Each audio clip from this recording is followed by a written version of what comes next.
Hi, and welcome to another edition of the Real Estate Minute, the show that answers all your questions about buying and selling in the bustling Vancouver real estate market. I'm your host and realtor, Ryan DeLuca.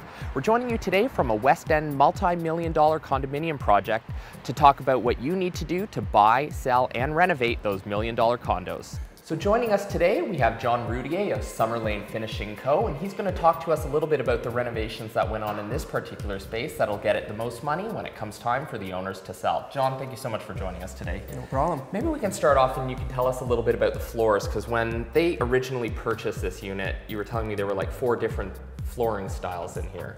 Yeah, definitely there wasn't a lot of flow going on. Standing right here, we had a bunch of oak, we had typical fir in the bedrooms, 2 different types of ceramic in the bathrooms, different ceramic, marble in the back area. So right off the bat, all flooring out, 100%. We strapped it down properly, got it re-screwed. Being an older building, we want to make sure everything's glued down properly, take away from the squeaking, which drives most people crazy. Yeah. Brand new maple floor throughout. As we go into some of the other areas, you'll see some of the features. Marble in the kitchen, marble in the bathrooms, etc. And when you're doing flooring in a multi-million-dollar project, is there a certain type of flooring that works a little bit better, something that appeals to the higher-end clients, like let's say hardwood versus a laminate or an engineered? Or the hardwood definitely for sure is the way to go. We try to stay away from some of the pre-finished and some of the engineered, the V-grooves, etc. We'd rather go with the sand on site. Definitely the best value for the money. You can't beat it. Customers can stain it to whatever they possibly would like.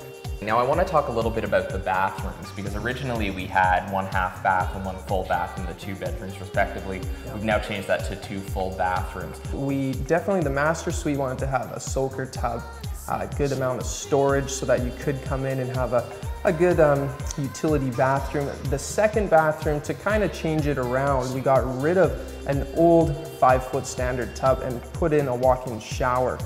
So now they kind of have 2 different aspects. They can have a big, beautiful spa-like bath or spa-like shower. Fantastic. Why don't we move on into the kitchen? I want to talk a little bit about some of the things you did in there, because that's an amazing transformation. Sounds good. So John, this is probably one of the biggest changes in the entire apartment, and as every realtor will tell you, kitchens and bathrooms are what sell a property. Mm-hmm. And you've done a whole lot of things when it came to renovating this space. One of the biggest changes though is that you've actually divided a kitchen and bedroom into a single kitchen. So can you tell us a little bit about that? Yeah, originally this space was quite a bit smaller. This beam here is actually one of the only load-bearing points in the whole suite.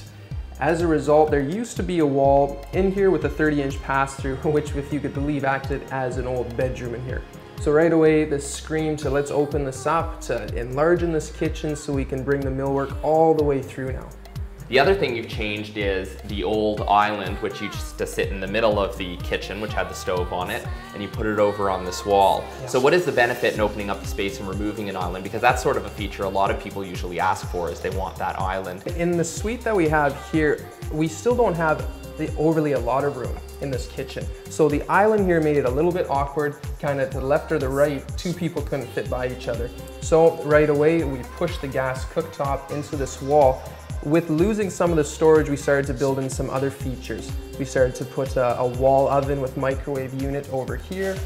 We put in some glassware here, so that more like a decorative piece to the kitchen. So it's just still started to really tie this whole area in together. So what have sort of been the issues that we've encountered with these heritage windows? Well, yeah, as you can see, this whole suite is 99% complete. We are waiting for confirmation from the Heritage Council, the City of Vancouver, until these windows can be replaced.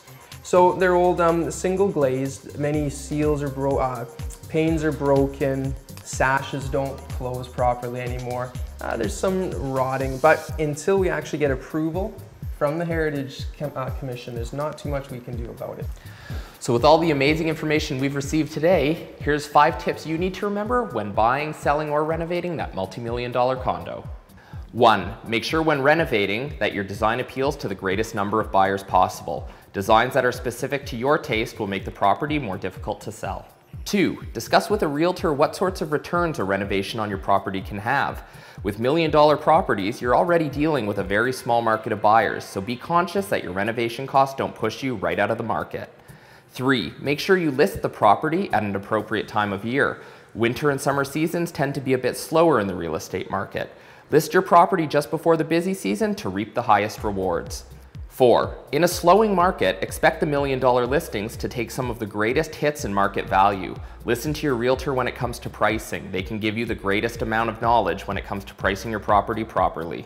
5. Marketing properly is going to bring you the greatest benefits. This means finding a realtor who will market the property to its widest audience, even if it means advertising internationally. I want to thank John Routier of Summer Lane Finishing Co. for joining us today. As always, if you have any questions or comments, or just an idea for a future episode, feel free to write in at nvtv@novusnow.ca. I'm your host, Ryan DeLuca, and we'll see you here next time on the Real Estate Minute.